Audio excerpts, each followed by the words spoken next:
Hey everybody, thanks for joining me. In this Kona retrospective look back, I want to share the three most important things that I took out of my time at the Ironman World Championships from the standpoint of, as a coach, looking at the athletes and looking at the race and also assessing how everyone handled those conditions and what happened out there. All right, so first and foremost I want to say it had been 8 years. 2004 was the last time I raced that race as an athlete, and I still believe today what I believed then, which is this is one of the hardest races on the planet, bar none. I know all Ironmans are 140.6 miles, but this one's a little tougher than most, and this year was very hot and windy in spots on the bike, so it's a hard race. Congratulations to every athlete who finished that race. It's an extraordinary accomplishment to check the box and finish such a hard and challenging race. And in fact, congratulations to everyone who towed the line and put it out there. Without question, a finish in Kona is truly an extraordinary accomplishment. There are three things that I took away when watching the race, and I want to cover each of them and talk for just a moment about each. The first is matching what you do in training from a nutrition, hydration perspective with actually what happens in the race. The second is the mystery about salt intake and how that may be affected by what you actually do in your daily life and as you lead up to the race. And third, of course, is my reflections on strength. You know, when we look back at a race like this,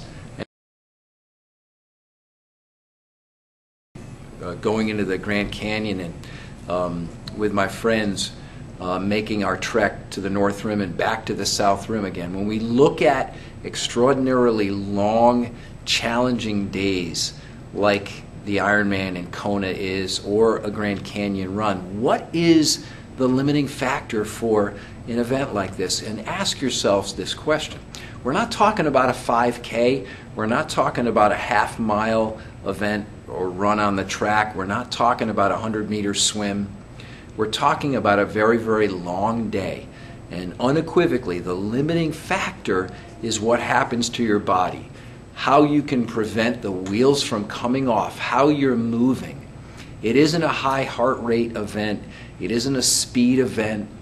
And without question, when we look at the athletes that are struggling in the latter stages of a race like Ironman, the limiting factors are always cramping, always muscular fatigue, always movement that results in pain and a lot of discomfort in areas where it makes it hard to maintain a quality pace.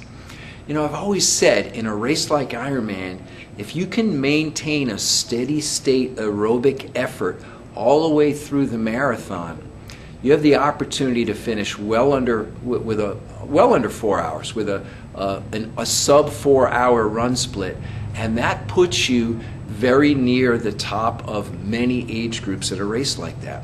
And it's just not that fast, but what it is consistent and steady throughout the duration of the run. So, without question, it's about resisting fatigue and keeping the wheels from falling off. It's about your strength and your ability to resist those forces that are working on you. One exercise here in the lab that we emphasize so much, and it's so critical yet so simple, is the one-legged squat.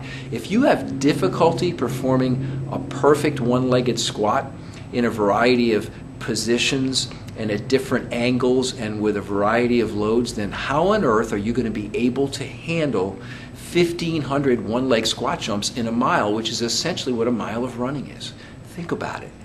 It's critical to master those basic exercises and be stronger. All right. Secondly, sodium. Always a big mystery in a race like this. How much do I need to take in? How much am I losing? And if I err on the side of too little sodium and too much water, I can end up with hyponatremia. And if I reverse it, I can end up with retaining a lot of fluid and creating all kinds of issues and problems. Anytime you do a hot race or train in the heat for a long period of time, you run the risk of issues with electrolytes without question. And every one of us is unique and different. We all sweat out a different amount. We all have different needs depending on our body size and a whole bunch of other factors. One of the things that I think is an important factor, however, that is not so often discussed is the amount of sodium in our daily diets.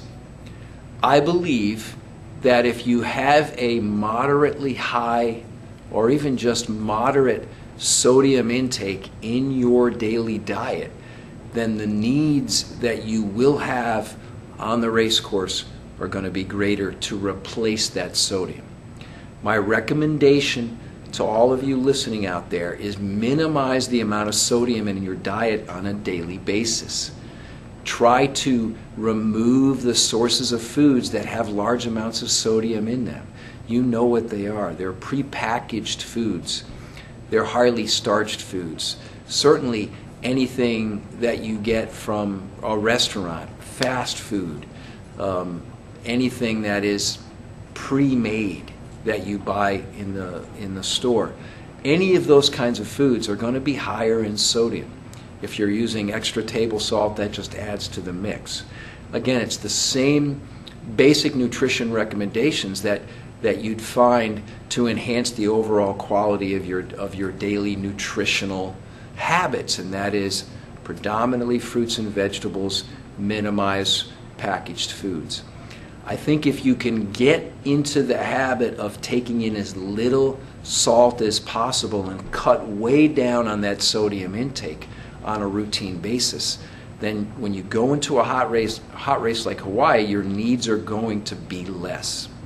I also believe that as a general rule, it may well be smart to increase your sodium intake in the day or two before the race. So maintain a habit of minimizing sodium intake, but prior to the race, increase it a little bit. Add a little bit more salt to the foods that you're eating in the day or two before the race. Consider taking a couple of sodium tablets. This will cause you to retain a little bit more fluid. You may feel a little bit more bloated as the result, but if we can increase a little bit the body's total capacity and amount of sodium and also retain a little bit more of that fluid, I think that could be helpful on race day.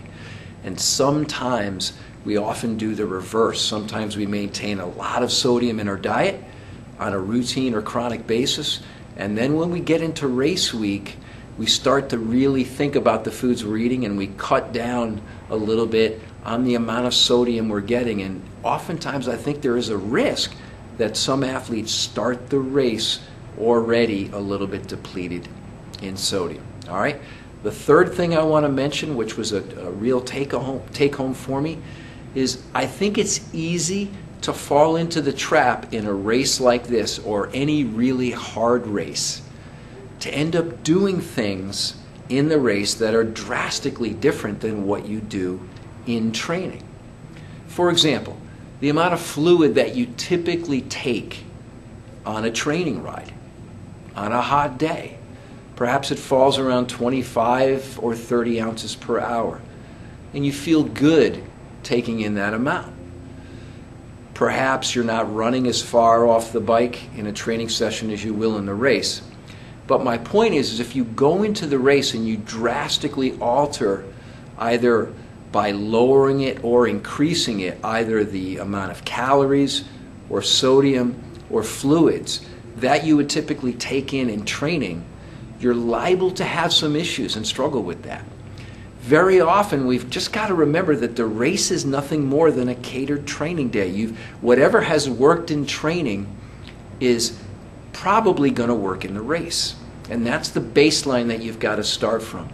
Try to resist the temptation in some instances to change what you're doing versus on race day or in the race versus what you did in training. Of course, as is always the case, you've got to remain flexible. And if something's going wrong in the race, you've got to be willing to stop and assess and make some decisions about how best to fix it. All right? Sometimes that is literally the best choice, is to stop and get off the bike and literally go about doing whatever you need to do to fix and assess the situation and fix it right at that moment in time. All right, so I hope these 3 take-homes or takeaways have been helpful as I look back on my time in Kona. Again, congratulations to all the finishers and all the qualifiers and everyone that towed the line and put it out there on race day. Extraordinarily tough group of athletes, and of course, without question, the age group winners and the overall winners of the race, we could definitely see those were the most stable and strong and together athletes out there that really put it together on the day. So congratulations to them as well. All right. Have a great day. We'll see you soon.